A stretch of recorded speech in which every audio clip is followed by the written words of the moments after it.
Hey Carrots, Fury here to talk about how PCS smashed the KvK world record with 33 billion points. The reason why I'm here to talk about this today is because there's actually people out there saying that we cheated, and I'm here to explain how that's not true. So first I'm going to go over our plan. We had split teams. We had a home team in K959, and we had a split team in K832. And at the bottom here, we have all of these people either by themselves or with one other person in a solo kingdom to maximize points. Now, some of these kingdoms are pretty close together, and so we had a plan that if we matched together, we would either split up the kingdoms or we would back each other up with gangbangs, depending on the size of the target. Going more on the plan, you'll see this is back from May 7th. Tamor is talking to me about how he wanted Chris to run an unlimited KvK with as much resources that he could possibly imagine to see if he could push him to his limit. And this is before we even knew that there was an event. So he already had planned to do this. So more on Tamor's plan. This is when we had already boosted, and he's talking about what he's going to do for KvK. He says that he's going to run a clean KvK, and I advised him that it's possible we can match together. He didn't like that idea. He doesn't want anybody getting in his way. And I told him, I was bringing my alts. He said that was a good idea, and we'll find later he does actually bring his alts and set some rallies.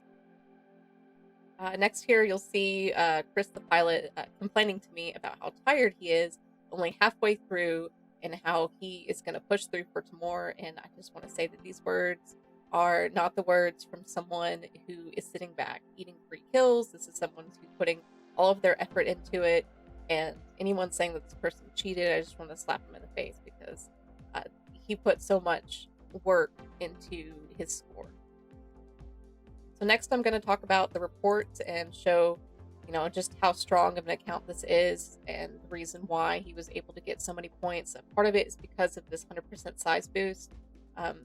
The previous records, it was before this was even a thing. You couldn't send 500,000 solo marches. It was only 375k. So that makes a pretty big difference because you can walk back from comps like this, range wedge, 13 million troops, and it has T4. I mean, it's not a solo trap comp. And you'll see plenty more of these.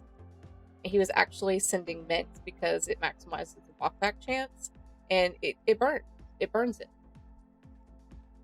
So part of the reason why I want to show this report especially is because you can look at the timestamps here, and it really shows how strong of a pilot Chris is because he's just so fast. So this is 18-18-01, and he burns almost 14 million troops. And 18-18-19, 18-18-35, 18-19. So in about a minute, this target was virtually zeroed and it had 14 million troops. It was before the target could even really react. So here we can see that even though the KGB had invaded his kingdom, he was able to cap the lead in a fort and made it a non-factor, and he was able to eat up all the solos himself.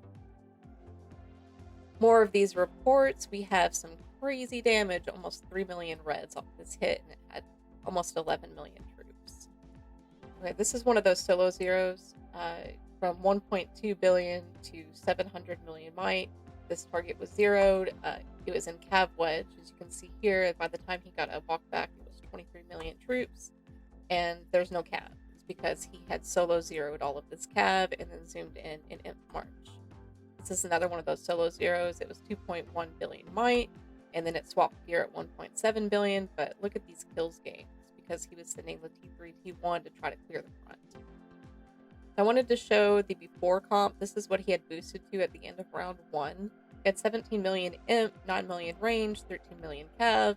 You can see the after, he had lost almost all of it. We also have the before and after stats that anybody can see this in game.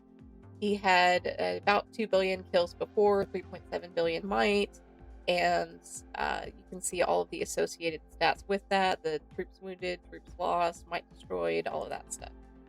And the screenshot was taken around after KvK, which you can see here from the chat. He had gone up about 1 billion kills. He had lost about 2 billion might, and his troops wounded and troops lost. He had lost about 200 million troops. I have these screenshots for our second place as well, Zoo, and he lost 1.3 billion might, and I had lost, I was 2.9 to 2.1. I lost about 800 million might. for my 500 million kills. So you can see all of the stats here. And the reason why I'm showing you this is I'm actually going to go over my data model and explain why it's impossible for my data to be falsified. So here's my data model. It's actually in Power BI. Right now I have Timur selected, and you can see his before and after stats, which closely align with screenshots that were taken in game. And I'm showing up here the kill gains, might destroyed, troop loss. He had lost almost 2 billion might, and we had already gone over that because it's exactly what anybody could see in game.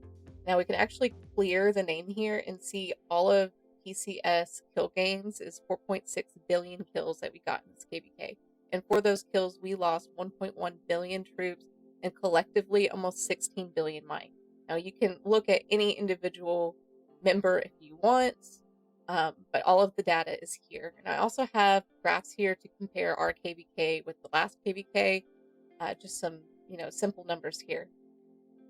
You can see that even though we had a lot more kill gains, we also had a lot more troop loss at the same time. This line here is our kill to loss ratio, and it jumps up and down a lot depending on the style of KvK, the types of targets we have. This low one right here might have been when we tried to zero a 4 billion might target. That was maybe not our best choice, but when that's the only targets you got, what do you do? So you can see here, the tooltip shows that our kill to loss ratio was about 5 in this KvK, which is really average. Like, there's nothing unusual about this KvK compared to the other ones. Other than that, we just went really hard for the event, and that's just, everyone knows us as an event-based guild, so that's kind of what you would expect from us, is to try to do our best. Thanks everyone for watching me discuss how PCS smashed the KvK world record. Remember to like, comment, and subscribe, and I'll catch you later next time.